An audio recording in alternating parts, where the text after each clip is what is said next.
စွန့်လာဆိုင်ကိုပါလေအားလုံးပဲမင်္ဂလာပါရှင်ကျမကတော့တင်ဆက်သူဖော့ဝါပါဒီကနေ့စာရေးဆရာမဧကရီမနောမြေရေးသားထားတဲ့စစ်ဘလူးနဲ့ရွှေလောင်းအရှင်စာအုပ်လေးရဲ့အပိုင်း9ကိုဖတ်ပြပေးမှာဖြစ်ပါတယ်ရှင်အားလုံးပဲနားဆင်ကြရအောင်ပါနော်အခန်းကိုမြင်းနောက်သို့လိုက်ရန်လူစုခွဲ၍ထွက်လာခဲ့ကြသောမနသူဇာနှင့်မေမလိတို့သည်ရှေ့တွင်ပြေးနေကြသောမြင်းနောက်လိုက်ရင်ຫນွယ်ကြိုးတစ်ချောင်းကိုတတိမမူမိပဲဝင်တိုက်မိကြလေသည်လူနှစ်ယောက်မှာ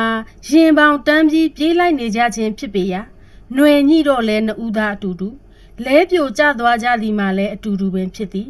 လဲကြရာကအမြန်ထရက်မိကြချိန်ရှေ့ကမြင်းနှကောင်သည်ရှိုကလေးတစ်ခုအတွင်ပြေးဝင်သွားသည်ကိုတွေ့ရသောအခါထိုနေရာစီပြေးလိုက်ရပြန်သည်ရှိုမြောင်ကလေးသည်လူတကိုယ်ပင်မနှဲဝင်ကြရသည်အမှန်တော့ရှိုဟုခေါ်ရမည်စားကွဲဟနေသောကြောက်နှရံဟုပြောသင့်ပါသည်မြင်းနှကောင်မှာအဘယ်သို့ဝင်ဆန့်ပါမည်နည်းအတွေးစားများဖြစ်ပေါ်နေချိန်ရှေ့နားတွင်အတော်လေးကြီးသောကြောက်တုံးကိုလည်းမျက်စိကမြင်သည်ပြေးလိုက်ရင်သုံးသက်ရင်ဖြင့်ရှိုမြောင်လေးရဲ့တစ်ဖက်နှရံမြေသားကိုလက်ထောက်ပြီးကြောက်တုံးလေးကိုခုံရှောင်မိစဉ်မူမမှန်ခြင်းကိုစတင်သတိပြုမိလိုက်ပါသည်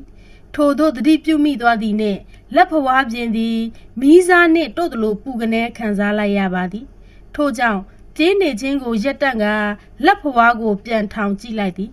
လက်ထောက်မိရာနေရာသည်စူးများပြည့်နှက်နေရာမိမိလက်ဖွားတွင်စူးမဲမဲများစိုက်ဝင်နေကြသည်နာကျင်မှုကမရှိသေးလက်ဖွားပြင်တစ်ခုလုံးကနေလက်ကောက်ဝတ်အထိပူလောင်လာသည်မေမလိတက်မှုဘယ်နေရာကိုမှမထိစေပဲဒီနေရာကနေနောက်ပြန်ဆုတ်ကြမယ်မေမလိသည်မေကုန်းမမေတက်မှုမနာရဲ့လက်ထောင်ပြထားသဖြင့်စူးတွေစိုက်ဝင်နေသည်ကိုသူလဲမြင်နေရသည်ပဲခြေလန်းကိုရှိုးမြောင်ကြက်ကလေးအတွင်းမှတဖြည်းဖြည်းချင်းပြန်ရွှေ့နေကြရသည်မြင်းနှကောင်ဝင်သွားခြင်းမှမဖြစ်နိုင်မိမိတို့မှာအမြင်မားပြီဟုမေမလိကတွေးမိပါသည်သူ့နောက်ကနေပြန်ဆုတ်သွားသောမေမလိထံမှသစ်ကိုင်းချောက်နင်းကျိုးတံချော်လဲကြတံတို့တပြိုင်နက်တည်းပေါ်ထွက်လာရာမနသူစာလဲနောက်ကိုဖြက်ခနဲလှည့်ကြည့်လိုက်မိရာနှစ်ဦးသားအလွန်နီးကပ်နေသောအနေအထားကြောင့်မေမလိလိတ်ဆင်ရပဲ့သူ့ခန္ဓာကိုယ်ပါဆွင့်ခနဲလွင့်ကျသွားခဲ့ပါတော့သည်ညီးတွားသံတစ်ချက်ကြောင့်မေမလိမှာကင်းကွာသွားသောအသိစိတ်များကိုနှင့်ပြန်ကပ်လာပါသည်ထို့ကြောင့်ခေါင်းကိုဆက်ခနဲထောင်လိုက်ပြီးကုန်းထားလိုက်ပါသည်အရှိန်နှင့်ပြုတ်ကျလာရခြင်းကြောင့်လက်ပြင်တစ်ဖက်ဝင်သွားခြင်းကိုမိမိဘာသာမြေပေါ်လက်ထောက်ပြီးပြန်တက်စေလိုက်သည်ဂျို့ဟူသောအယိုးချင်းပုတ်တန်နှင့်တူအလွန်နာကျင်ခြင်းကိုတတိမရစေနိုင်သည့်အကြောင်းကတော့သူလဲကျနေသောနေရာနှင့်ခြေလန်း30ခန့်တွင်မေမလိကြည့်လိုက်စမ်းဟာတရားပြက်ကြီးတစင်းပါလားမေမလိသည်သူ့တက်မှုကိုပင်မဆောင်တော့ပဲမျက်စိရှိကကြီးမားလာသည့်တရားကြီးစီဥတီသွားနေမိပါသည်တရားကြီးသည်ဘယ်ခစ်လက်ရမှန်းမသိရအသုံးမပြုတော့သည်မှာကြာညောင်းနေဟန်ဖြင့်တန်ပေါင်ကြီးများပေါ်ပိန့်ကူအိမ်တို့အထက်ထက်ရစ်ပတ်ထားသည်တရွက်ချောက်များတစ်ကိုင်းချောက်များလဲတရားပေါ်ပြန့်ကျဲနေသေးသည်မနသူစာသည်တရားအဆက်ကိုခြေချတော့မိမေမလိရဲ့လက်ကိုလမ်းဆွဲထားလိုက်ရသည်သူ့မျက်ဝန်းတောက်တွင်အရိတ်တရိတ်ကိုလည်းမြင်လိုက်ရသဖြင့်သူ့ဘက်လက်ကြည့်လာသောမေမလိအားထိုနေရာစီလက်ညှိုးထိုးပြလိုက်သည်ဟာဘာကောင်ကြီးလဲပထမမြင်လိုက်ရသည်မှာအမဲရောင်အရိတ်ကလေးတရိတ်ဖြစ်ပြီးထိုအရိတ်မှာသပင်များပေါ်မှခုတ်ကူးပြီးသူတို့ဘက်လာနေလေရာမဲယာမနီယာမညိုလာလေသည်သူတို့နှင့်ခက်လန်းလန်းသစ်ပင်အောက်စီဖုတ်ခနဲပြုတ်ကျလာမှထိုအရာကိုလူဟုမနသူစာကသိလိုက်ပါသည်မေမလိထံမှဟင်တက်မှုလေးမြောက်ကြီးပါလားမြောက်မဟုတ်ဘူးမေမလိဒါလူပဲဟင်လူလားသွားကြမနသူစာတို့ထံမှတီးတိုးစံများမစိုးသေးမီမှာပင်မြောက်လိုလူအကောင်ကြီးထံမှတောင်ကမ်းပါကြီးပဲလက်ညှိုးထိုးပြပြီးနှင်ထုတ်တန်ကြီးပေါ်ထွက်လာပါသည်မနသူစာကနောက်ဘက်ခြေဆုပ်လိုက်ပေမဲ့မေမလိကတော့ရှေ့ကိုလမ်းထွက်လိုက်သည်တရားအဆစီခြေချလိုက်ပြီးတရားပေါ်တွင်ကျနေသောလက်ကောက်ဝတ်အလုံးရှိ2000ခန့်တစ်ကိုင်း6အားပြေးကောက်ကမြောက်လူစီပြစ်ပေါက်လိုက်လေသည် ဟာမဲမလိမလုံနဲ့သူ့တားမြစ်တံမှာနောက်ကျသွားချေပြီဒုတ်ချောင်းကြီးသည်အားပါသောပြစ်ချက်ကြောင့်မြောက်ကြီးရက်ရနေရဘက်တဝီဝီလဲပြီးပြေးထွက်နေလေပေပြီမြောက်ကြီးသည်သူပြစ်လိုက်သောတစ်သားပိုင်းအားလေထဲမှပင်ဖမ်းယူလိုက်ပြီးသူတို့စီပြန်လဲပြစ်ပေါက်လာပါသည်တစ်သားပိုင်းအားဖမ်းယူလိုက်တံမှာ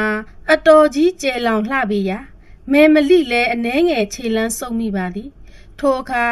နောက်နားတွင်ရက်နေသည့်မနသူစာနှင့်ရင်ပေါင်တန်းသည့်အနေအထားဖြစ်သွားပါသည်တဝီဝီလဲပြီးပြေးဝင်လာသောတစ်သားပိုင်းသည်သူတို့နှစ်ဦးထံပြေးဝင်လာရာမနသူစာကမဲမလိအားနောက်ဘက်တွန်းပစ်လိုက်ပြီးကိုယ်တိုင်ကမူလဲမျိုးစီတိုးဝင်လာသောတစ်သားပိုင်းအားခေါင်းအားအနှဲငယ်နောက်သို့ညွတ်လိုက်ပြီးညာလက်ဖြင့်ဖမ်းယူပြီးထိုခါကုန်းကြီး၏နဘေးမှတစ်ပင်စီပြန်လဲပစ်ပေါက်လိုက်ပါသည်တစ်သားပိုင်းမှာပင်စီကိုထိမှန်သည်နှင့်ဒုတ်ကိုအားနှင့်ဖမ်းယူခဲ့သဖြင့်လက်မောင်းတစ်ခုလုံးထုတ်ကျင်လာပြီးလူမှာမိုက်ခနဲ့တစ်ချက်ဖြစ်သွားခဲ့ရသည်ထိုမိုက်ကနေတစ်ချက်တွင်တရားပေါ်တွင်လူထောင်ပေါင်းများစွာကိုဖြတ်ခနဲမြင်လိုက်ရပါသည်တက်မူရရက်လားရိတ်ထိုးသွားသောသူကိုမဲမလိကအမြန်ဖမ်းထိပ်ပြီးမေးလာပါသည်ပါဇက်ကသာမေးသည်မျက်စိကတော့တနေရာစီစူးစိုက်ပြီးကြည့်နေပြန်သည်မနသူစာလည်းထိုအရာကိုချက်ချင်းသဘောပေါက်လိုက်သည်သူမြင်ခဲ့သောခါကုတ်လည်းမရှိ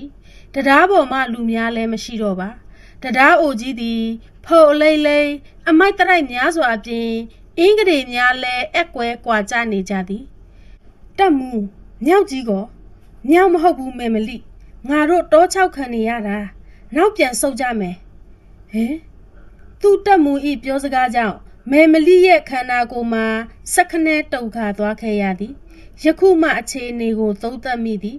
စစ်မြေပြင်တွင်သူရဲကောင်းဟုခေါ်ထိုက်သောမနသူစားသည်တောချောက်သည်ဆိုသည်ကိုတော့ထိတ်လန့်ပါသည်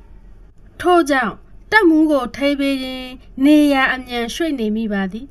သူတို့နှစ်ဦးသည်ဘယ်လန်းကလိမ့်ဆင်းလာပြီးဘယ်စခန်းစီဘလို့ပြန်ရမည်မသိပေမဲ့တရားအိုကြီးနှင့်စန့်ကျင်ရာအရက်ကိုတော့ရွေးတတ်ပါသေးသည်မနသူစားသည်တရိပ်ရိပ်မူးဝေလာခြင်းကိုထိတ်လိုက်ကမဲမလိကိုဥဆောင်ခေါ်လာရပါသည်အဘယ်ကြောင့်ဟူမူမဲမလိရဲ့ခြေလန်းတို့သည်ဥတီရမရွေးပဲတာဝန်ကျရွေ့နေခြင်းကြောင့်သာဖြစ်သည်သူကကြောက်လန့်ကသွေးပြက်ချင်နေပေပြီမဲမလိမကြောက်ပါနဲ့သူတို့တွေဟာမတရားညှင်းပန်းလို့အသက်ခံခဲ့ရတဲ့သူတွေပါသူတို့ကိုတနာရမှာပါမနသူစားရဲ့စကားအစုပ်တွင်သူတို့နာမှသပင်တို့သည်ပြင်းစွာခါရမ်းလာကြပါသည်ဟင်တောကြီးတစ်ခုလုံးလှုပ်ရမ်းလာပါလားဖះဖះကဲတော်မူပါမဲမလိသည်ထိုသို့တိုင်တဲချိန်မနသူစားမှာမမြင်ရသည့်ပရလောကသားတို့အားမေတ္တာပို့နေမိပါသည်ခါရမ်းနေသောတစ်တော်ကြီးကြောင့်နှစ်ယောက်သာခြေချော်ပြီးလဲကြပြန်သည်ဒီတစ်ချိန်ပြန်ထရက်လိုက်ကြတော့သူတို့နှစ်ယောက်သည်မြင်းဟီတန်ကိုကြားလိုက်ကြရပါသည်ယခုရောက်နေသောနေရာလဲရခင်ကျိုးတရားနေရာမဟုတ်တော့ဘဲခပ်ပြေပြေတောတန်းလေးထဲတွင်ဖြစ်နေပြန်သည်မြင်းဟီတန်မှာ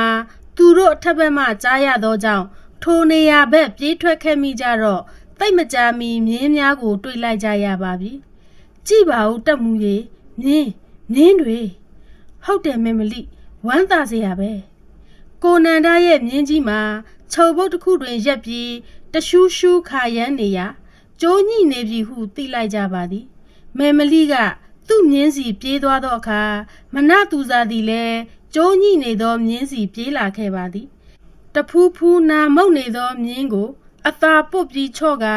ကျိုးကိုဖမ်းကင်လိုက်သည်ပြီးတော့ညိနေသောကျိုးအဖျားဘက်အာယုံဆိုင်လိုက်သောအခါ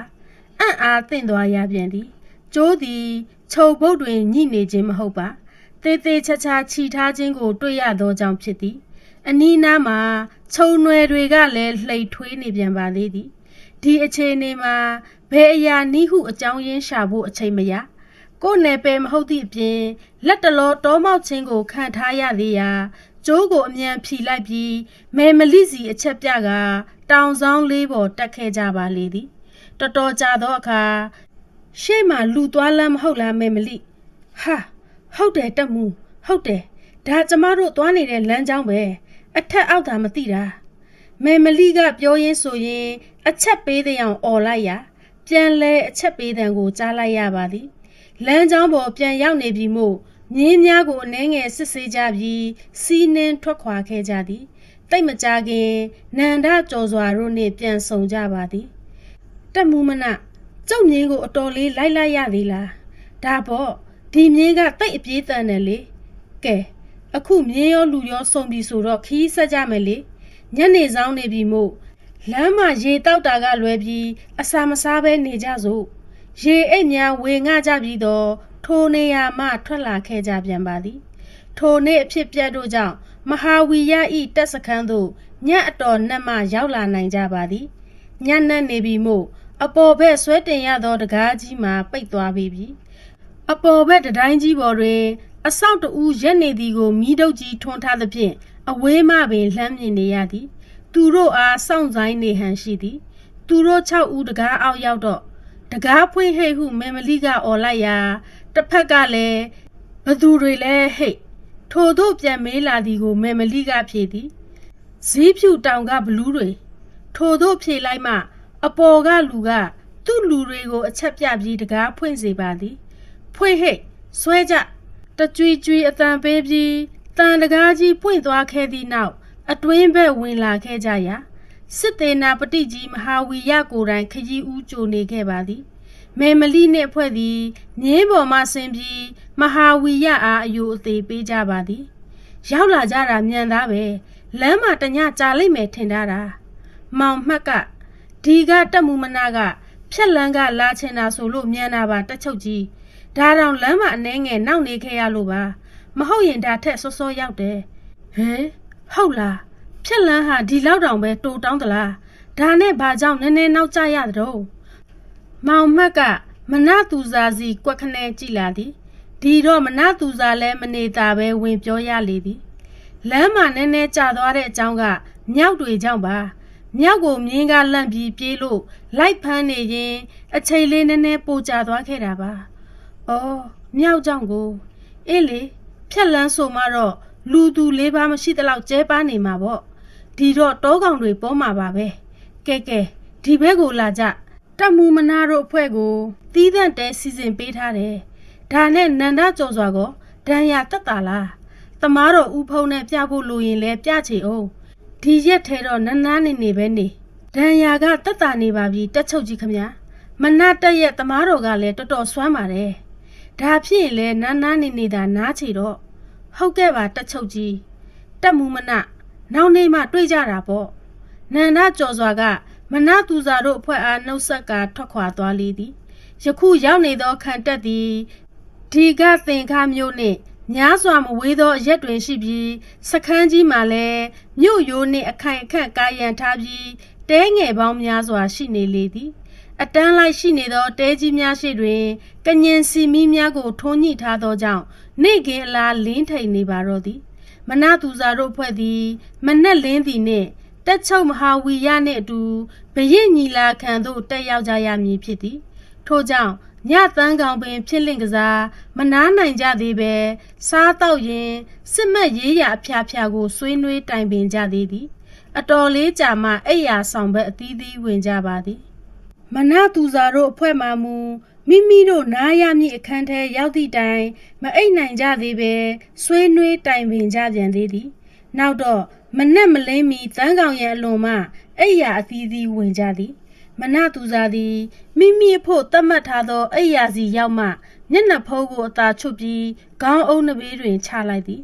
ထို့နောက်အိယာပေါ်လဲချလိုက်ပြီးသူစစ်အတွင်းရောက်သည့်3နှစ်တာအတွင်းတွင်ယခုမှပထမဆုံးအကြိမ်တွေ့ရတော့မည်ဒီကသင်္ခပြည့်ရှင်အကြောင်းကိုတွေးနေမိရင်ကမနက်လင်းကနီးမှမေကနေအိပ်ပျော်သွားလေသည်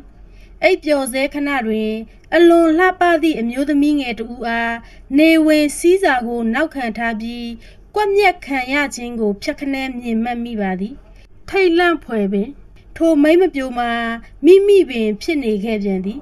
မတိစိတ်ကမြင်မှတ်နေခြင်းကိုခန္ဓာကိုယ်တွင်ကန့်ညိနေသေးသောအတိစိတ်ကဖြတ်ခနဲပြန်မေးမိသည်ကမင်းသွေးယူသွေးတန်းဖြင့်ရောက်ရက်ခတ်နေပြီလောမနက်ဝေလီဝေလင်းအချိန်တွင်မဟာဝီရဤတက်ခွဲတစ်ခုသည် ရွှေမြို့ကြီးရှိရာဘက်ဦးတီပြီးထွက်ခဲ့ကြသည်လူလုံးမကွဲတကွဲအချိန်ထွက်လာကြပြီးနေထန်းတပြားခန့်မြင့်သောအချိန်မှမြို့တော်အဝင်ဝကိုရောက်လာကြပါသည်တက်ဦးမှအလံကြောင့်အစစ်အဆေးအမေးအမြန်းမရှိဘဲနန်းတော်အတွင်းသို့ဝင်ခွင့်ရခဲ့ကြပါသည်မြင်းများကိုမူအဝင်ဝမှာပင်ထားရစ်ခဲ့ကြရသည်ထို့နောက်ညီလာခံသဘင်ကျင်းပရာအဆောက်အဦအတွင်းဝင်လာခဲ့ကြပါသည်အတွင်းဝယ်မြည်သူမှရှိမနေပါမဟာဝီရပင်အံ့အားသင့်သွားခဲ့ရပါသည်ဟင်ညီလာခံအတွက်ပြင်ဆင်ထားခြင်းလည်းမရှိပါလားဟဲ့နန္ဒကျော်စွာအမြန်မေးမြန်းချေအောင်ဟုတ်ကဲ့ပါတက်ချုပ်ကြီးခမညာနန္ဒကျော်စွာသည်တိုင်းရေးပြည်ရာဆွေးနွေးလေးရှိသောအဆောက်အဦရှိတွင်ရက်နေသောအဆောင်တို့ကိုဖျက်ကျော်ပြီးအဆောင်ထိအမြန်လျှောက်လာခဲ့သည်ထိုအဆောင်ရှိအရောက်ဦးငထင်ကိုအစဉ်သင့်ပင်တွေ့လိုက်ရပြန်သည်ဦးငထင်ကလည်းသူ့ကိုမြင်တော့လမ်းပြောလာပါသည်ဟာမောင်ကျော်စွာမဟာဝီရညီလာခံခမ်းမထဲမှာလားမှန်ပါတယ်ညီလာခံကယနေ့မဟုတ်တော့ဘူးလားဟုတ်တယ်လေဒါပေမဲ့ဒီနေ့ညီလာခံဟာအခြားတွေမပါတဲ့အတွက်နန်းအနောက်ကညမာလာဘရင်အပန်းဖြေဆောင်မှာစီစဉ်ထားတယ်မနေ့ကလေးကအကြောင်းကြားဖို့ဟာမင်းသားကြီးရဲ့ကျင်ရတော်ကလည်းဒီကနေ့ပဲရောက်လာမှာမို့အထူးဧည့်ဆောင်ကိုပြင်နေတာနဲ့အကြောင်းမကြားဖြစ်တာမနဲ့စောစောကျုပ်ကိုယ်တိုင်ထွက်ကြဖို့ဟာကျုပ်ပြက်ကွက်မှုတွေပါဗျာခွင့်လွတ်ပေးကြပါရပါတယ်ဦးကြီးတော်အားလုံးကမင်းနားမှာခစားနေကြသူတွေကြီးပါပဲဒါဆိုအခုတက်ချုပ်ကြီးကိုကျုပ်တို့အပန်းဖြေဆောင်ကိုခေါ်ခဲ့လိုက်မယ်အေးငါဘရင်စီအကြောင်းကြားရင်ဟိုကစောင့်နေမယ်ဟုတ်ပြီဦးကြီးတော်တို့နဲ့နန္ဒကျော်စွာလဲညီလာခံကျင်းပရာအဆောင်စီအမြန်ပြန်လာရပါသည်ဘဲနဲ့တော့နန္ဒကျော်စွာအကြောင်းရင်းကိုသိခဲ့ပြီလားသိရပါပြီတက်ချုပ်ကြီးယနေ့တွေ့ဆုံခြင်းကိုနာမည်သတင်းကြော်ကြားလာတဲ့စစ်ဘလူးဆိုတဲ့ဂုံကြောင့်ညီလာခံလို့မသတ်မှတ်ပဲအပန်းဖြေဆောင်မှသာတွေ့ဆုံမယ်ဆိုပြီးစီစဉ်ထားပါတယ်တဲ့ဒါဖြင့်ပဲအပန်းဖြေဥယျာဉ်တဲ့တော့နန်းအနောက်ကမြမာလာဥယျာဉ်တော်ပါထိုအဖြေကြောင့်မဟာဝီရသည်အတွေးစားတွေဖြင့်လိုက်ပါလာခဲ့ပါသည်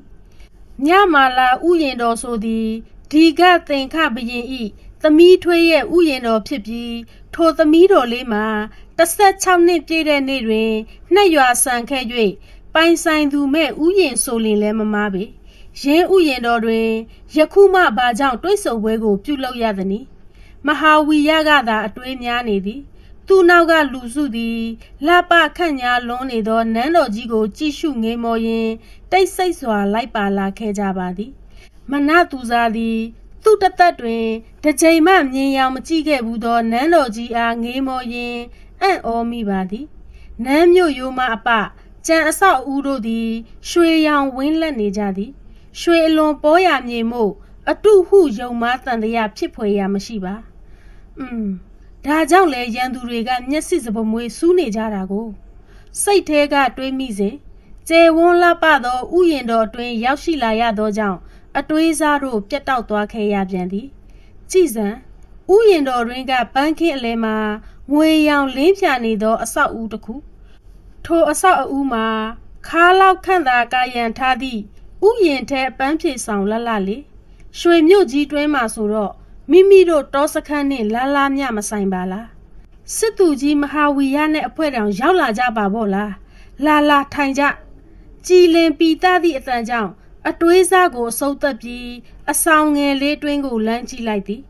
လူကြီးနှစ်ယောက်ရဲ့အလဲတွင်ထိုင်နေသည့်နှကမ်းမွေးဆဆနှင့်လူကြီးတူအဝတ်အစားတို့ကိုမြင်သည်နှင့်ဒီကသင်္ခပြည့်ရှင်ဟုသိလိုက်ပါသည်လေးတောင်မျက်နာတွင်ပါးရိုးတို့ငေါထွက်နေခြင်းကယောက်ျားပီတသောလက္ခဏာပြင်ပိယိတေသက်သောနှုတ်ခမ်းတို့ကြောင့်ကျင်နာတက်ပြီးပြက်သားတက်သူဟုလည်းဖော်ပြနေပါသည်မဟာဝီရကသူ့ကိုအသာလက်တို့လာမှအကြည့်ကိုရုပ်သိမ်းပြီးဒူးထောက်ချလိုက်ပါသည်လက်နှစ်ဖက်ကိုစုပ်ပြီးအယိုအသေးပေးရင်းဦးခေါင်းကိုငုတ်ချထားလိုက်ပါသည်ဇီးဖြူပင်စခန်းရဲ့တက်မူးမနအရှင့်ကိုအယိုအသေးပြုတ်ပါတယ်မဟာဝီရကလည်းသူ့ကဲ့သို့ပင်အယိုအသေးပြုတ်နေရာမင်းမြတ်ထံမှအတန်တိတ်နေပါသည်သူ့ကိုစူးစိုက်ကြည့်နေခြင်းဟုစိတ်ကလိုသိသဖြင့်စောက်ထားသောလက်ကိုပိုပြီးကျစ်နေအောင်ဆုပ်မိပါသည်အရှင့်ကိုဥအောင်စောင့်ဆိုင်စေမိလို့တောင်းပန်ပါတယ် ညီလာခံကျင်းပရာဘက်ဝင်မိသွားလို့ပါအရှင်မင်းမြတ်မဟာဝီရကဤသို့ရှောက်တင်လိုက်မှဘယင်မင်းမြတ်ရဲ့အကြည့်တွေကမဟာဝီရဘက်ပြန်ကူးသွားပါသည်အေးပင်ပန်းလာကြပြီထင်ပါထကြပါကွ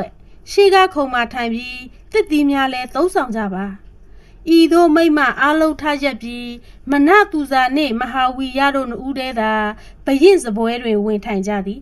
ကြံလူများကတော့နောက်နားတွင်ရက်ပြီးစောင့်နေကြပါသည်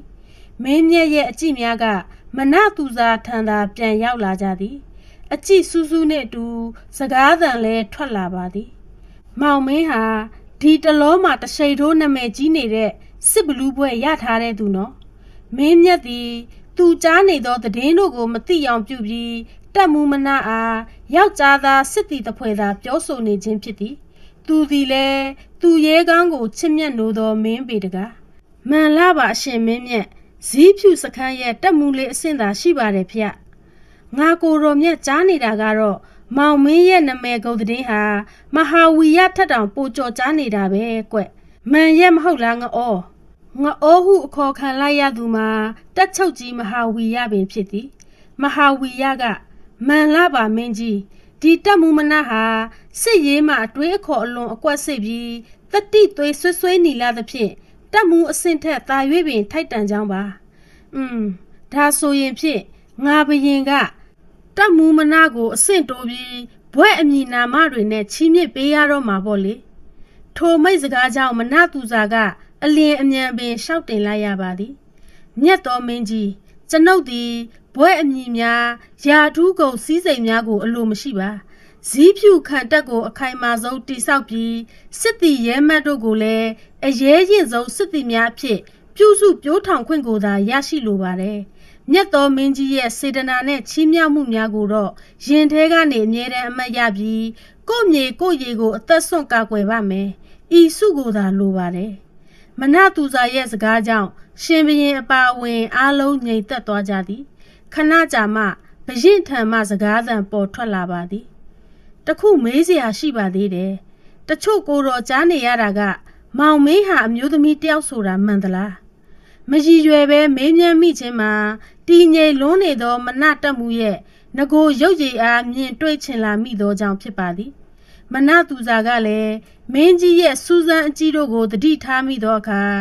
မျက်နှာဖုံးနောက်ကမိမိရုပ်သွင်းကိုတွေ့လိုပြီးဖြစ်ကြောင်းတက်အပ်သေးချာသိနေပြီဖြစ်သည်နောက်ပြီးမင်းကြီးဤသို့မေးမြန်းခြင်းမှာသူ့အကြောင်းသေးချာမသိ၍မဟုတ်သေချာသိပြီးသားဖြစ်တော်လဲသူကထုတ်ဖော်ဝန်ခံလာတာကိုလိုလား၍သာဖြစ်မည်ဤသို့တွေးပြီးမနသူစာကအသာထရက်သည်ထို့နောက်မျက်နာတွင်တက်ဆင်ထားသောနှစ်ဆင့်တက်မျက်နှာဖုံးအားဆွဲချွတ်ပြလိုက်ပါသည်မင်းကြီးမြတ်စကြာသည်သူ့ကိုအတန်ကြာစူးစိုက်ပြီးကြည့်ရှုနေသည်အားလုံးရင်တဒိတ်ဒိတ်အသက်ပင်ရဲရဲမရှူဝန်းကြတော့ပါအတန်ကြာသောအခါမှမင်းကြီးထံမှတပ်ပြင်းချတန်တန်ပေါ်ထွက်လာပါသည်ဒီလိုလှပပြီးရဲရင်တဲ့အမျိုးသမီးမျိုးငါကိုယ်တော်မျက်ရည်နိုင်ငံမှာပေါ်ပေါက်လာတာဝမ်းသာရမှာပါသို့တော်လည်းနုနယ်တဲ့မိန်းမသားတွေရဲ့ဘဝကိုမတရားစေခိုင်းရများကြနေပြီလားလို့ကိုတော်မကြခဏတွေးမိတယ်ကွယ်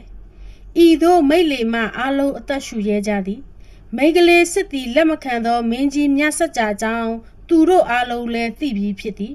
အထူးသဖြင့်မဟာဝီရမှာပိုပြီးပူပန်ခဲ့ရသည်သူ့အနားတွင်မင်းသားကြီးလည်းမရှိသည့်အခိုက်အတန့်မဟုတ်ပါလားတက်မှုမနာအားမင်းကြီးချီးမြှင့်သောဓာတ်ကိုလက်ခံစဉ်တုန်းကလည်းမိမိကပင်လက်ခံပြီးဇီးဖြူတောင်ချေကိုပို့ပေးခဲ့သည်အကြောင်းပြချက်ကတက်မှုမနာသည်နေချားဒေသတွင်တိုက်ပွဲမပြတ်ဆင်နွှဲနေရသည်ဟု၍အကြောင်းပြခဲ့ကြသည်ဤသည်မှာမနသူစာကိုမင်းကြီးမလိုလားမည်ကိုဆိုသောမင်းသားကြီးရဲ့အကြံစီပင်ဖြစ်သည်သူကူညီ၍လည်းချောမောခဲ့ရသည်ယခုတစ်ကြိမ်ကရှောင်လွဲ၍မတက်တာပြီမင်းကြီးအမြင်ကြည်လင်စေရန်သာဆုတောင်းနေမိပါသည်ယခုအခြေအနေကအကောင်းဘက်သာဥတည်နေလေပြီကောထို့ကြောင့်မနသူစာကသူဖြစ်ချင်သည့်စံသားကိုရှောက်တင်မိသည်အရှင်မင်းကြီးစစ်အရေးနဲ့ပတ်သက်လို့အနှဲငယ်ရှောက်တင်စရာရှိပါတယ်ဒါကအရေးပါတဲ့အချက်ပဲလေပြောပါကွမင်းကြီးမြတ်စကြာကရိုးစင်းလာသောရေမြင့်ရှင်ပါတကား ထီသုံးနန်းဟန်ကိုရန်ဖန်ရန်ခါမှသာသုံးသည်မှန်လားပါယတနာဒီပနိုင်ငံကနေချားဒေသတွေကိုအကြိမ်ကြိမ်ကျူးကျော်ကြပါတယ်အခုနောက်ဆုံးကျူးကျော်ရမှာစင်မြင်းလက်နက်အပြည့်စုံနဲ့စစ်ထိုးလာပါတယ်တင်တို့ဟာဒီမြေကိုရန်ဆယုံမဟုတ်တော့ပဲသိမ့်ပိုက်လိုတဲ့သဘောများတွေ့နေရကြောင်းပါဒီလိုသာဆိုရင်ဖြင့်ဘယ်ပေါ့လို့ဖြစ်ချေပါမလဲမဟာဝီရရဲ့အတွေးအမြင်ကောကွယ်ဘလို့ရှိသလဲမနသူစာရဲ့စကားများကိုနားထောင်ရင်းစဉ်းစားနေမိရမှယတနာဒီပဘရင်ဟာလောဘကြီးပြီးရန်လိုနေတာကြာပါပြီအရှင်မင်းကြီးဒင်းတို့ကိုထိုးစစ်ပြင်ဆင်သင့်ပါတယ်ဒီအရေးကိုငါကိုတော့တိတိကျကျစဉ်းစားဆုံးဖြတ်ပါမယ်မင်းကြီးရဲ့ထိုစကားကြောင့်မနသူစာမှာများစွာအားတက်မိပါသည်ယတနာဒီပသားတို့အားလက်တုပ်ပြန်ခြင်းလွန်းလာပါပြီသူတို့ရဲ့ထိပါရန်စခြင်းကိုသာကာကွယ်နေခဲ့ရသည်မဟုတ်လားထိုစဉ်ဦးကြီးတော်ဖျားဦးကြီးတော်ဖျားအတန်တန်နဲ့အတူငယ်ရွယ်လှပသောမိန်းမငယ်လေးတစ်ယောက်သည်သူတို့ထိုင်နေသည့်အဆောင်ဘက်ပြေးလာနေသည်ကိုတွေ့ကြရသည်သူနောက်တွင်တော့အထိတ်တော်များကအော်ဟစ်ခေါ်ငင်ရင်းပြေးလိုက်လာနေကြပြန်သည်တခင်မလေးဖျားအဲ့ဒီလိုမပြေးရပါဘူးဖျက်မိန်းမငယ်လေးသည်အော်ဟစ်တားဆီးကြခြင်းကိုလာလာမအရေးမဆိုင်ပဲသူတို့ထိုင်နေရာအဆောက်အဦတွင်လမ်းဝင်လာလေသည်ထိုမိန်းမပြိုကိုမြင်တော့မင်းကြီးမြတ်စကြကပြုံးမိလိုက်ပါသည်မိမိနှင့်ငယ်ပေါင်းကြီးပေါ်ဖြစ်သောဘီလာနယ်မှအကြီးအကဲရဲ့သမီးတော်မင်းသမီးလေးမှာခရီးရောက်မဆိုင်ပင်မိမိရှိရာရှာဖွေပြေးလာဟန်တူသည်အသာထရက်ပြီးလက်နှစ်ဖက်ကိုဆန့်တန်းပြီးကြိုနေလိုက်သည်မင်းသမီးလေးမြမှုရာမှာသူနှင့်တရင်တနည်းနေထိုင်ခဲ့၍သူ့သမီးတော်ဆိုရင်လည်းမမားဘူးလေနောက်ပြီးလွန်သွားရှာသောသမီးတော်မြမာလာနှင့်ကစားပေါ်လည်းဖြစ်သည်မင်းသမီးသည်အပြုံးနှင့်ကြိုနေသောမင်းမြတ်ထံမနသူစာတို့လူစုကိုဖျက်ပြီးရောက်ရှိသွားပါပြီဦးကြီးဖျားသမီးတော်ကလေ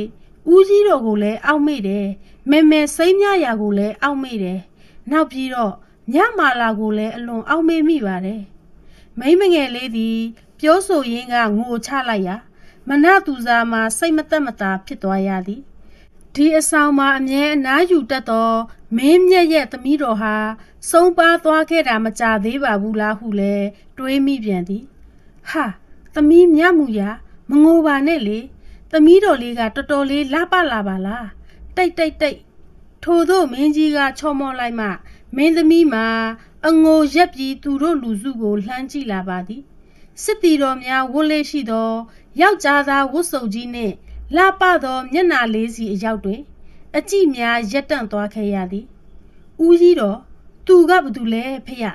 မိန်းကလေးကစစ်တီဝတ်စုံကြီးနဲ့ပါလား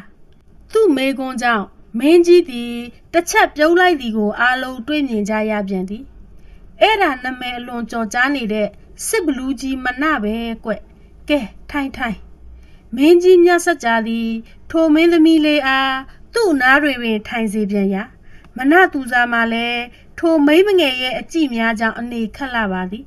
ထိုမိန်းကလေးကစစ်ဘလူးကြီးမနဆိုတာမိန်းကလေးတစ်ယောက်ပါလားသမီးတော်လေးဒီလိုမပြောရဘူးလေဒါကတိုင်းရေးပြည်ရာဆွေးနွေးနေကြတာကွကဲလာပါနားနေဆောင်ကိုအရင်သွားကြရအောင်နော်ပြီးမှမင်းကြီးနဲ့ထပ်တွေ့ကြတာပေါ့ထိုအတန်ကတော့နောက်ဘက်မှပေါ်ထွက်လာသောအတန်ဖြစ်သည်လှည့်ကြည့်လိုက်တော့နောက်ကပြေးလိုက်လာသောသူမရဲ့အထိတ်တော်များမှာအပြင်ဘက်တွင်ရက်နေကြပြီးသူတို့ရှေ့ကိုထွက်လာပြီးမင်းသမီးကိုချော့ခေါ်သူမှာအသက်ကြီးလူကြီးတူဖြစ်သည်သူကမင်းသမီးရဲ့ဗကြီးဖြစ်သူဖြစ်သည်အော်နောင်တော်ကြီးကပါလာတာကိုကြွပါသမီးတော်လေးစိတ်လွတ်ကိုလွတ်နေပါစေထိုလူကြီးကိုလည်းသူတို့ထိုင်နေရအနီးမှာပင်နေရပေးပြန်ပါသည်ထိုလူကြီးကတော့မင်းသမီးငယ်လိုမဆက်စုမြည်သူကိုမှမကြည့်ပဲအသာလေးဝင်ထိုင်နေပါသည်မင်းသမီးမြမှုရသည်ပြင်ဆင်ခြေတထားသောသူမထက်ပို၍လာနေသောမျက်နာကိုကြည့်ပြီးမနသူစာကိုအံ့ဩနေပါသည်ဓာကြီးကဓာရှည်ကြီးပါလားတိတ်ကိုလေးမှာပဲနော်သူ့ခါကဓာကိုလက်ညိုးလေးနဲ့ထိုးကြည့်ပြီးမေးလာပြန်ရာသူမဖြေသေးခင်ဘရင်ကပြောလာပြန်ပါသည်ဒီဓာကဦးကြီးတော်ရဲ့အမတ်သားနဲ့ဓာကွဒီလိုဓာမျိုးကို မဟာဝီရနဲ့စစ်ဘလူးမနကိုသာပေးအပ်ဘူးတယ်ဒီလိုအမတ်သားဓာတ်ကိုကင်ဆောင်သူဟာနိုင်ငံကိုစောင့်နိုင်လို့ကွဒီဓာတ်ကဒီလောက်တောင်ထူးခြားတာလားထူးပြီကောလေဒါဘရင်အမတ်သားနဲ့ဓာတ်ကင်သူကလည်းနိုင်ငံအပေါ်တစ္ဆာကြီးရင်ဘယ်ရန်သူဘသူကိုမဆိုအမေးအမြဲမရှိတက်လိုက်ခွင့်ရှိတယ်ထိုစကားကြောင့်မင်းသမီးမှာမျက်လုံးလေးဝိုင်းနေအောင်ပင်အံ့ဩဟန်ပြသည်ဒီလောက်တောင်အံ့ဩစရာမိန်းမတစ်ယောက်နဲ့ဒီလောက်စွမ်းတဲ့ဓာကြီးရှိနေတယ်ဒါကိုခဏလောက်ကင်ခွင့်ပြုပါလားမနသူစာရဲ့မျက်နာကိုငေးကြည့်ပြီးခွင့်တောင်းလာသောအခါညီတို့တုတ်ပြန်ရမည်မသိတော့ဘဲတွေဝေသွားမိသည်ဒါကိုမင်းကြီးကပင်ဝင်ပြောဆိုပြန်သည်မလုံတဲ့သမီးလေးဒီဓာနဲ့မိမလလေးနဲ့ဘလို့မှမအပ်ဆက်ပါဘူးလာပါသမီးရဲ့နားနေဆောင်ကိုသွားကြပါစို့နော်ဘယင်ကတားသည်သူ့ဘကြီးကလည်းချော့ခေါ်ပါသည်ဟာဒါလေးကိုကင်ကြည့်ချင်ပါတယ်ဆိုခွင့်မပြုကြဘူးအဲ့ဒါဆိုမင်းသားကြီးနဲ့လည်းလက်မထက်တော့ဘူးဘီလာကိုအခုပဲပြန်တော့မှာပြောဆိုနဲ့မင်းသမီးသည်ထိုင်ရာမှထရက်သည်ကဲဒီလောက်ထိမဖြစ်ပါနဲ့တကြိမ်တော့ခွင့်ပြုပေးပါမယ်ကန်ယုတ်လေးပဲကန်ရမယ်နော်စိတ်ချတကြိမ်တည်းပါဦးကြီးတော့မင်းသမီးကဘရင်ထံပြောရင်မိပဲလက်ကမ်းနေပြီမို့မငင်းတာတော့ပဲထိုင်နေရာကထရက်ပြီးဓားကိုဖြုတ်ပေးလိုက်ရပါသည်မင်းသမီးစီကမ်းပေးလိုက်ရာသူမကသူတို့စပွဲတန်းနဲ့ခက်ခွာထိဆုပ်လိုက်ပြီးဓားအိတ်အတွင်းမှဓားကိုထုတ်လိုက်သည်မှာအလွန်မြန်ဆန်လွန်းလာပါသည်မနသူစားသည်မျက်နှာတစ်ချက်ပြတ်သွားပြီးအော်ဟစ်လိုက်မိပါသည်တတိထားပါမင်းသမီးဓာရိုးကိုရှောင်မနှိပ်မိပါစေနဲ့သူ့တားမြစ်တံမှာအနှဲငယ်နောက်ကျသွားပါပြီမင်းသမီးသည်ဓာအိတ်တွင်းမှဓာကျွတ်ထွက်သွားသည်နှင့်လက်ကင်နောက်နာကဘူးလုံးလေးအားနှိပ်မိလေရာတချွင်အတန်များမြည်လာပြီးဓာသည်ကြံစစ်ကဲ့သို့ကော့ညွတ်သွားပြီးမင်းသမီးရဲ့လေတိုင်းစီရစ်ပတ်လေသည်အောင်မလေးဟာသမီးတော်ငိမ့်နေမင်းသမီးထံမှအော်ညီးတန်နှင့်အတူမင်းကြီးရဲ့စိုးရိမ်တကြီးအတန်ဖြင့်မနသူစာရဲ့ထိတ်လန့်တားမြစ်တန်တို့မှတပြိုင်တည်းပေါ်ထွက်လာကြသည်မနသူစာသည်မင်းသမီးရှိရာခုတ်ထွက်လိုက်ပြီးဓာလက်ကင်ကိုဖမ်းဆုပ်ရန်အပြင်တွင်ကြောက်လန့်တကြားဖြစ်နေသောမင်းသမီးမှာလက်ကိုတင်းဆွဲပြီးခေါင်းကိုယုံမိသောအခါဓာသွားလေးများသည်ပြင်းထန်သောဆွဲညစ်အားကြောင့်လေတိုင်နုစီဖောက်ဝင်ကြပြီးလေဘင်းကိုပါတိခနဲဖြတ်ချပစ်လိုက်လေတော်သည်အခန်း30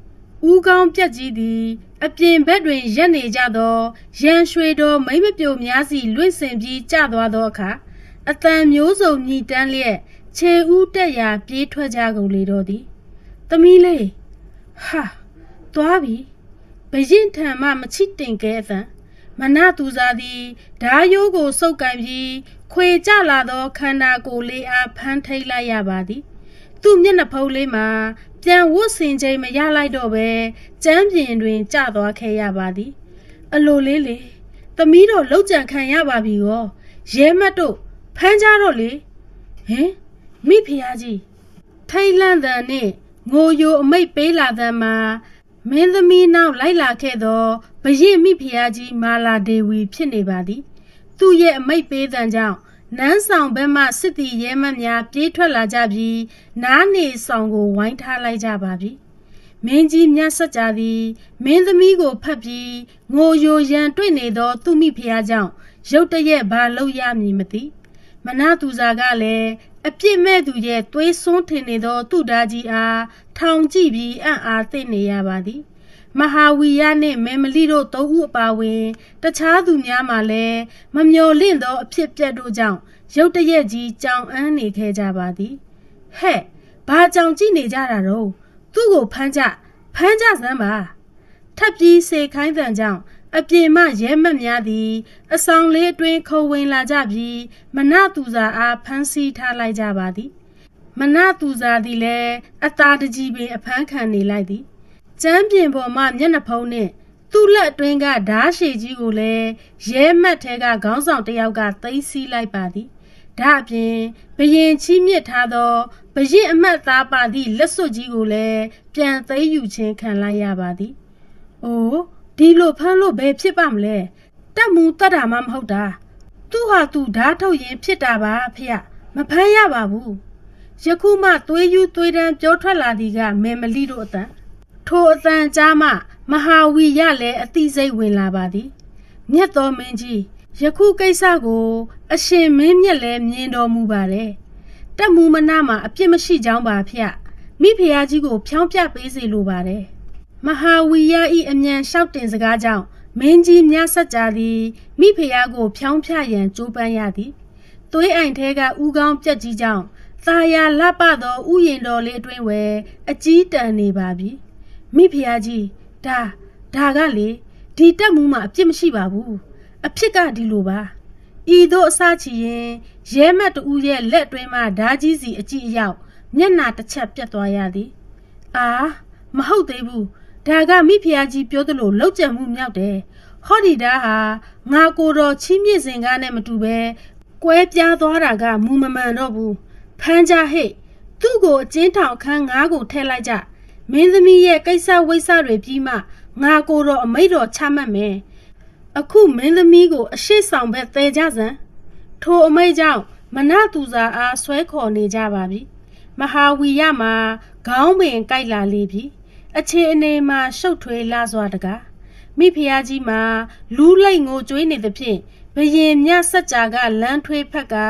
နှစ်သိမ့်နေသည်ကိုကြည့်ပြီးမေမလီတို့မှာဘာဆက်လုပ်ရမည်မသိတော့ပါဟေ့ရဲမတ်တို့ဒီမိန်းကလေးတတိုက်ကိုလည်းအကျဉ်းခန်းထဲထည့်ထားကြသူတို့လည်းအကြံတူတွေပဲထပ်ပေးလာသောအမိန့်ကြောင့်ရဲမတ်တချို့မှာရောင်နဖြစ်နေကြသောမေမလီတို့အားဖမ်းချုပ်ကြပြန်သည်မေမလီ၏လက်ကဓာရိုးစီရောက်သွားသေးသည်ရှေ့ကဖမ်းဆီးခံသွားရသောတက်မူမနာကခေါင်းခါပြသွားသောအခါမှလက်ကိုပြန်ရုပ်ပြီးအဖမ်းခံလိုက်ရပါသည်မေမလီသည်အန်ကိုတင်းကြိတ်ထားမိသည်တက်ချုပ်ကြီးမဟာဝီရဒီအဖြစ်ကိုအမှန်တိုင်းဖြစ်အောင်စူးစမ်းပေးပါရှင်ဤသို့ပြောဆိုရင်ရဲမတ်များရဲ့လက်တွင်လိုက်ပါသွားကြလေသည်မဟာဝီရသည်မင်းကြီးကိုလမ်းကြည့်မိတော့တင်းမာခတ်ထန်သောမျက်နှာကြီးနှင့်သူ့အားပြန်ဆိုင်ကြည့်လာပြီဘာကြည့်တာလဲမဟာဝီရမောင်မင်းကိုလည်းအလွတ်ပေးလိုက်မယ်မထင်နဲ့ဒီကိစ္စမောင်မင်းမှလည်းတာဝန်ရှိတယ်ဒါကြောင့်တာဝန်ကနေယာယီရက်ဆိုင်တယ်အလေဆောင်ကနေငါကိုယ်တော်ရဲ့အမိတ်ကိုစောင့်စားနေပြီတော့ထိုအမိတ်ကြောင့်မဟာဝီရခေါင်းကြီးငိုက်ဆိုင်ကျသွားခဲ့ပါသည်အလေဆောင်မှာနန်းကြဘရင်များတာဝန်ပြက်ကွက်သောခေါင်းဆောင်အကြီးအကဲများကိုအကျယ်ချုပ်ထားရှိသောအဆောင်ဖြစ်သည်ရဲမတ်အချို့သည်မဟာဝီရနာမရဲတရဲလေးချီးကပ်လာကြရာမဟာဝီရသည်တပ်ပြင်းတစ်ချက်အားချလိုက်ပြီးမိဘာသာထိုအဆောင်ဘက်ထွက်ခဲ့လေတော့သည်ထိုအခါမှရဲမတ်များကသူ့နောက်မှကပ်ပါလာကြပါသည်ဥယျာဉ်အတွင်းမှနားနေဆောင်ထဲတွင်မိဖုရားကြီးရဲ့ဒေါသတကြီးပြောဆိုနေသံတို့သာဟိတ်ထွက်ပြီးကြံခဲ့ပါသည်နောက်တနေ့မနေ့မဟာဝီရသည်အဆောင်တွင်လူလားခောက်တုတ်လန်းတလားနေမိပါသည်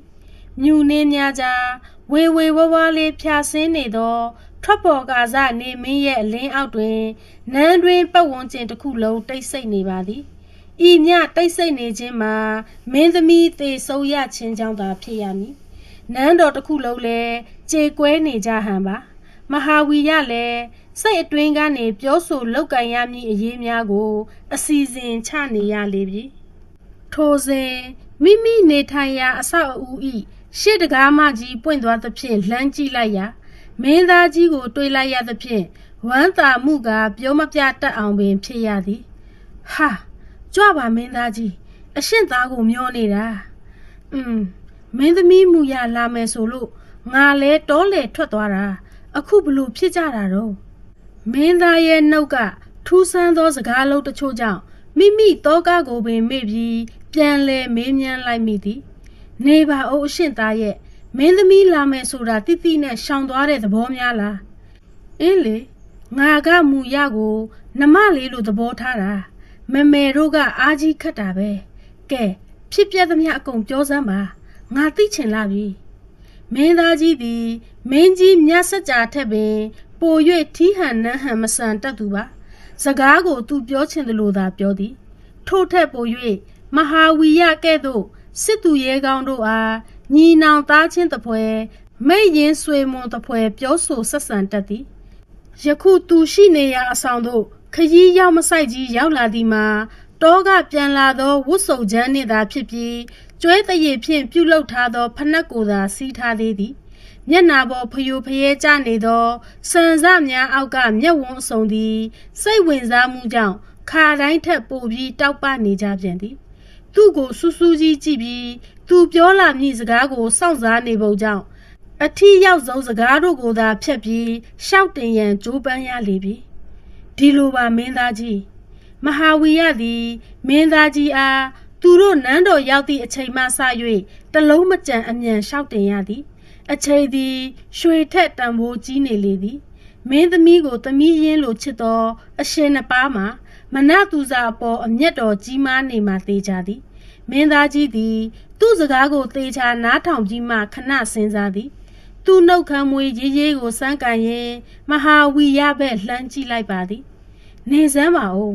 ဖခမဲတော်ပေးအပ်ခဲ့တဲ့ဘရင်အမတ်တစိမ့်ဓာတော်ကြီးဟာဘာကြောင့်အသွင်ပြောင်းသွားရသလဲဒီကိစ္စဟာအရေးတော်တော်ကြီးတယ်ငါ့ကိုတေးသေးချာချာပြောစမ်းမဟာဝီရလည်းအဓိကအချက်ကိုယခုမှသတိရပြီးမျက်နာကြီးဝင်းလက်သွားရသည်ကြည်စမ်းဒီအချက်ကိုထူပူလွန်းနေတာနဲ့မိမိကိုယ်တိုင်ပင်မေ့လျော့နေမိတာပါလားမင်းသားကြီးကိုပင်ကျေးဇူးတင်ရမည်ဒီလိုပါအရှင်သားသဲချောင်းကင်းစခန်းမှာအောင်ပွဲရနေတဲ့တက်မူမနာဟာသူ့ဓာတ်ကိုဗဘဲဆရာဦးမင်းနဲ့သူ့စိတ်ကြိုက်ပြင်ဆင်ခွင့်တောင်းခံလာပါတယ်ဒါကိုဖခမဲတော်သိပါသလားမှန်ပါရေမြင့်ရှင်ကိုဒီအကြောင်းလျှောက်တင်တော့ကမင်းသမီးမြမာလာရဲ့အရေးကိစ္စနဲ့သွားတိုက်ဆိုင်နေတော့ဒီအရေးကိုခေါင်းထဲသေချာမထက်ခဲ့ပဲသင်တို့စိတ်တိုင်းကြပြင်ဆင်ကြပါလို့ခွင့်ပေးခဲ့တယ်ထင်ပါတယ်ဒါတွေကိုအခုခါမှသာတွေးမိတာပါဒါဆိုရင်ဖြင့်ဒီအရေးကိုဖခမဲတော်ကိုသေချာလျှောက်တင်ရမှာပေါ့လာငါနဲ့တပါးတည်းလိုက်ခဲ့မင်းသားရဲ့စကားကြောင့်အပြင်ဘက်မှအဆောင်များသည်ပြူးတူးပြဲတဲဖြစ်ကုန်ကြသည်အကယ်၍မဟာဝီရသာလွတ်မြောက်သွားခဲ့ရင်သူတို့ဘဝတွေအတွက်မတွေးရဲစရာပါအခုအချိန်တွင်သူတို့အနေနဲ့မင်းသားကြီးကိုလည်းမတားဆီးရဲသလိုမဟာဝီရကိုလည်းမတားရဲကြပါထို့ကြောင့်မျက်နာပြက်ပြီးကြောက်လန့်နေကြပါပြီသူတို့ရဲ့အမူအရာကိုကြည့်ပြီးမဟာဝီရကမင်းသားကိုပြောလိုက်သည်ဖြစ်ပါမလားမင်းသားကြီးတပါးတဲ့အရင်ဝင်တာကပိုကောင်းလိမ့်မယ်ထင်တယ်နော်မင်းသားကြီးကတခဏမျှစဉ်းစားပြန်သည်ပြီးမှအင်းလေ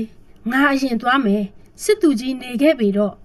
တို့ဖြင့်မင်းသားသည်လည်းခမဲတော်ရဲ့အဆောင်တော်ဘက်အမြန်ပြေးရပါသည်ဘရင်နန်းဆောင်စီရောက်တော့ငိုကြွေးနေသောမိဖုရားအားဘရင်ကြီးကနှစ်သိမ့်နေချိန်ဖြစ်သည်တစွန်းတစကြားလိုက်ရသည်ကဘာကြောင့်3ရက်တောင်စောင့်နေမလဲမောင်တော်ရဲ့သမီးလေးကိုလှုပ်ကြံသူရာဇဝတ်သားကိုယနေ့ပင်အချိန်မဆိုင်ပဲတပ်ပြစ်လိုက်ပါလား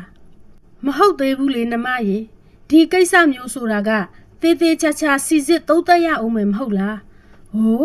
ဟုတ်ကိုဟုတ်တယ်ဒီရာဇဝတ်သားကိုယနေ့မှမကွက်မြက်ဘူးဆိုရင်ဖြင့်နမလေးဟောဒီနန်းချက်ကခွာမယ်မိဖုရားသည်ငိုယိုပြောဆိုရင်းထွက်ခွာသွားချိန်နန်းဆောင်အတွင်းသို့မင်းသားကြီးကလှမ်းဝင်လာပါသည်အော်သားတော်ကြီးတောင်ပြန်ရောက်ပြီကိုမှန်လားပါဖခမဲတော်ဖျားရှောက်တင်စရာအရေးတကြီးကိစ္စရှိနေပါတယ်အခုမရှောက်တင်သေးနဲ့အောင်နန်းတော်မှာအရေးကြီးပြဿနာပေါ်နေတယ်မှန်ပါဒီပြဿနာအကြောင်းကိုသာရှောက်တင်စရာရှိတာပါဖျားအခုမှမရှောက်တင်ရဘူးဆိုရင်ဖြင့်အမှန်ကိုမသိပဲတိုင်းပြည်ရဲ့အာဇာနည်တူကိုဆုံးရှုံးရတော့မှာပါခမဲတော်မင်းသားကြီးရဲ့စကားကြောင့်မင်းကြီးမြတ်စကြာသည်အတွင်းဆောင်ဘက်အမြန်လှမ်းကြည့်လိုက်သည်မိဖုရားကြီးထွက်သွားမှကိုလည်းပူပန်နေမိသေးသည်လေဒါဖြစ်ရင်လည်းအမြန်လျှောက်စမ်းဟဲ့မင်းသားကြီးလည်းမင်းကြီးအလုတ်များနေစဉ်နေ့ကမဟာဝီရနဲ့မိမိတို့နှစ်ဦးမှာဓာကိစ္စလျှောက်တင်ခဲ့ကြစဉ်အချိန်ကိုအတိအကျပြန်လျှောက်ရလေသည်တစ်ကြိမ်တည်းသာလျှောက်တင်ရသည်မင်းကြီးငြိမ်ကျသွားလေပြီအမတ်တညာကောင်းလွန်းသူမို့အမှန်ကိုတွေးမိပြီးသဘောပေါက်လိုက်သည်ဒါဆိုရင်စစ်ဘလူးမှအပြစ်မရှိပေဘူးမမေးမဆန်းပဲတားမြစ်နေသည့်ကြားမှာဓာကိုအတင်းထုတ်ယူကြည့်သူမင်းသမီးမှသာအပြစ်ရှိတယ်ကဲငါကိုယ်တော်မိဖုရားကြီးကိုတွားဖြောင်းဖျခြင်းပဲသားတော်ကြီးကမဟာဝီရနဲ့စစ်ဘလူးကိုအကျဉ်းတိုက်ကသွားထုတ်ချေမှန်လားပါဖခမဲတော်မင်းသားကြီးသည်အမိတ်တော်ကိုကြားရသည်နှင့် အကျဉ်းတိုက်ပဲအရင်ပြေးမိပါသည်မဟာဝီရအားနောက်မှလွတ်ပေးတော်မူအကျဉ်းတိုက်တွင်နေရသောမိန်းမသားများမှာပင်ပန်းကြားရှာရောမည်တမိတ်ပေးခံရသောအကျဉ်းသားတို့အားထားရှိရာနေရာသည်အလွန်အေးစိတ်သည်လေဟိတ်အဓိကအကျဉ်းခန်းရဲ့တကားကိုအမြန်ဖွင့်ကြစမ်းမင်းသားကြီးကိုယ်တိုင်အပြေးအလွှာရောက်လာသောအခါအကျဉ်းခန်းကိုစောင့်ကြရသောအဆောင်ရဲမတ်တို့မှာအမြန်အစံပင်တော့ဖွင့်နေကြရပါသည်အဓိကအကျဉ်းသားကိုထားရှိသောအခန်းရဲရှိတွင်တန်တိုင်များခက်ကြဲကြဲကာရန်ထားသောအချုပ်ခန်းရှိသည်ထိုအချုပ်ခန်းထဲရှိမယ်မလီတို့လူစုသည်သူတို့ရှိကအလုံပိတ်အခန်းစီစိုးရိမ်တကြီးဖြင့်ထားကြည့်နေကြပါသည်အုတ်သားအပြည့်ကာရန်ထားသောနယံများကြောင့်အတွင်းထိမမြင်ရတော့လဲအရေးတကြီးလာဖွင့်သောမင်းကြီးမင်းသားဝတ်စုံနှင့်လူတစ်ယောက်ကြောင့်တန်ထဲတကားကြီးပွင့်သွားလျင်သူတို့တက်မှုမြည်တို့ဖြစ်နေမည်နည်းဟုသိလို့စိတ်ပြင်းပြနေကြပါသည်ဂျိကနေအတန်မြည်ပြီးပွင့်သွားသောတကားမှမင်းသားကြီးသည်အတွင်းသို့ပြေးဝင်လာခဲ့မိပါသည်တက်မှုဝတ်စုံများချွတ်ထားခံရသောမိန်းမငယ်လေးမှာအေးခဲလာသောအလုံပိတ်အခန်းထဲတွင်ပြိုလဲနေမည်ဟုထင်နေရမှအခန်းလေတက်တဲ့တွင်တရားထိုင်သလိုမလုံမရှက်ကြီးထိုင်နေသောမိန်းကလေးကိုတွေ့တော့အနှဲငယ်အံ့ဩသွားခဲ့ပါသည်သူမရှိတွင်ရက်ပြီးမျက်နာလေးစီငုတ်ကြည့်လိုက်မိတော့သူ့မှာအသက်ရှူပင်မာရပြန်သည်အေးဆက်နေသောအခန်းထဲတွင်ချွေးပြန်နေသောမျက်နာလေးနှင့်အတူပန်းနုရောင်နှုတ်ခမ်းလေးကလပလွန်းလာပါကလားသူမထိုင်နေတာကအလုံပိတ်ခန်းထဲတွင်တပေါက်သေးသာရှိသောတတောင်ပက်လေတန်လုံးကာထားသည့်လေဝင်လေပေါက်နေရာတွင်နေရောင်ထိုးကျနေသောနေရာတက်တဲ့တွင်မို့နမဲကျော်ပပူးရုပ်ကလေးတစ်ရုပ်အပေါ်မီးမောင်းထိုးပြထားသည့်နယ်ကြွရွလပလွန်းနေတော့တာမင်းသားကြီးအသက်ရှူမမှန်ဖြစ်သွားချိန်တွင်မနသူစာဤပိတ်ထားသောမျက်ဝန်းများသည်ဖြက်ခနဲပွင့်လာကြပါသည်အလိုမင်းသားကြီးပါလားဤသို့နှုတ်ဆက်စကားဆိုရင်အမြန်ထပြီးအယိုအသေးပေးပါသည်မင်းသားကြီးမှာယခုထိတတိလက်လွတ်ဖြစ်နေရတော့ပါမင်းသားကြီးဗျဒီအကျဉ်းသားကိုအပြင်ထုတ်တော့မည်လားရဲမတ်တယောက်တန်ကြားမှတတိဝင်လာပြီးသူ့အကြည့်ကိုထိုရဲမတ်စီရွှေ့သည်ဘယ်ကလာအကျဉ်းသားရမတော့မာယွင်ဖမ်းချုပ်မှုပါပဲတက်မှုမနာကိုအကျဉ်းမှလွတ်စေခဲ့ပြီးဒါကဖခမဲတော်ရဲ့အမိတ်ကဲသူ့လူများကိုပါအချုပ်ခန်းမှလွတ်ပေးကြစမ်းကွထိုအမိတ်ကြောင့်ရဲမတ်တို့လည်းမေမလီတို့ရဲ့အခန်းကိုပါထပ်ဖွင့်ပေးကြရာလွတ်လပ်သွားကြသောမေမလီတို့သည်သူတို့တက်မှုစီပြေးလာကြပါသည်စိတ်ပူလိုက်ရတာတက်မှုရဲ့ဘာကြောင့်တော့မေမလီမင်းတို့ကိုယ်တိုင်လည်းအဖမ်းဆီးခံနေရတာပဲလေမဟုတ်ဘူးတက်မှုဒီအခန်းဟာအရန်ကိုအပြစ်ကြီးတဲ့သူတွေမှထက်ပိတ်တဲ့အခန်းတဲ့အခန်းနောက်ကျောမှာရေခဲပြင်ကြီးရှိလို့အရန်အေးတဲ့အပြင်ဒီအခန်းထဲရောက်မှစိတ်တက်ကြပြီးမိမိကိုယ်ကိုအစိုးစီရင်သွားတဲ့လူဆိုးတွေလည်းရှိတယ်တဲ့ဒါကြောင့်အရန်စိတ်ပူနေခဲ့ရတာပါအခုလိုအဖြစ်မှန်သိပြီးလွတ်ပေးစေတဲ့မင်းကြီးနဲ့မင်းသားတို့ကိုလည်းအထူးပဲကျေးဇူးတင်ရှိပါတယ်ကဲအပြင်ထွက်ကြရအောင်မင်းသားကြီးကရှေ့ဆုံးကလှည့်ထွက်လိုက်ရာအားလုံးကသူ့နောက်ကလိုက်ပါခဲ့ကြပါသည်မင်းသားကြီးသည်နှစ်ပိုင်းအတွင်းပြောင်းလဲသွားသောမိန်းမငယ်လေးရဲ့ခန္ဓာကိုယ်တိဆောက်ပုံပိုပြီးစိတ်သက်ရဲရင်လာပုံများကိုတွေးနေချက်ရင်အကျဉ်းခန်းထဲမှထွက်ခွာနေသလိုမနသူစားသည်လည်းအတွင်း၌ရှိနေစဉ်ကမြင်ခဲ့ရသောထူးဆန်းသည့်မြင်ကွင်းများကိုပြန်တွေးရင်းနောက်ကလိုက်ပါနေခဲ့ပါသည်မိဖုရားကြီးသည်မင်းကြီးမြတ်စကြနှင့်မင်းသားကြီးတို့ကအတန်တန်ဖြောင်းဖြပါမှငြိမ်သက်သွားခဲ့ပါသည်အင်းလေမောင်တော်ဘရင်ရဲ့သဘောအတိုင်းပဲရှိပါစေတော့နှမတော်ကတော့ရင်ထဲကအပူကြောင့်ထူပူနေလာပါပြီထို့သို့ပြောဆိုလာမှဘရင်မြတ်စကြနှင့်မင်းသားကြီးတို့မှာတပ်ပြင်းကိုစီချပြီးပြန်ထွက်လာခဲ့ကြသည်ဘရင်နှင့်သားပြန်ထွက်သွားချိန်မှမိဖုရားကြီးသည်ရွှေရောင်ကရင်ပေါ်မှအမြန်ထရက်လိုက်သည်မေဇာယုဒီကိုလာခဲ့မေဇာယုရောက်ပါပြီမေဖုရားအေးလူတက်ကုန်းမှနေတဲ့ငရွေးကိုဆင့်ခေါ်ခိုင်းချေစမ်းအရေးကြီးလို့ချက်ချင်းလိုက်လာပါလို့မှားလိုက်ဟုတ်ကဲ့သိပါပြီမေဖုရားမေဇာယုသည်လူတက်ကုန်းတွင်အဆောင်ဖြစ်နေထိုင်သောဘလူးကြီးငရွေးအားခေါ်ခိုင်းရန်နန်းတွင်ရဲမတ်တူစီအမြန်ပြေးရလေသည်မိဖုရားကြီးသည်လင်ဖြစ်သူရဲ့အလိုကြောင့်တ သားကြီးတယောင်ပြခဲ့ပေမဲ့ဒီကိစ္စကိုလုံးမကျေနပ်နိုင်ပါထို့ကြောင့်ထိုလူစုအပြန်ခရီးတွင်လောက်ကြံနိုင်ရန်ကြံစီလေတော့သည်ငရွေးဆန်သည်ရခင်ကရာဇဝတ်သားများကိုကွက်မြက်ရသောသူဖြစ်ပြီးနောက်ပိုင်းမျက်စိကွယ်သွားသဖြင့်မင်းကြီးကိုယ်တိုင်အနာပေးခဲ့သောသူဖြစ်သည်သူသည်ထိုလူတက်ကုန်းတွင်ပင်နေထိုင်လိုပါသည်ဟုရှောက်တင်သဖြင့်အကူရဲမတ်နှစ်ဦးကိုစောင့်ရှောက်ခိုင်းပြီးနေထိုင်စေခဲ့သည်အမှန်တော့ငရွေးသည်မျက်စိကန်းသွားခြင်းမဟုတ်လူတက်ကုန်းရဲ့နောက်ကျောရှိကြောက်တောင်ကြီးအောက်ခြေတွင်မိဖုရား၏အကူအညီနှင့်တီးခြားလူမိုက်များမွေးမြူကရှို့ဝက်ပြီးနေသည်ထိုလူစုအားဘရင်တက်မှလည်းမသိစေရမိဖုရားတီးသန့်သုံးသောလူစုပင်ဖြစ်သည်ယခုကဲ့သို့အရေးတကြီးလောက်ကြံစရာရှိရင်ထိုလူစုကိုသာသုံးလေးရှိသည်မိဖုရားကြီးသည်သူ့အဆောင်တော်အတွင်းမငြိမ်မသက်ဖြစ်နေချိန်မနသူဇာတို့လူစုမှာမဟာဝီရတက်စီဥတီပြီးထွက်ခွာနေကြပါပြီအပြန်ခရီးတွင်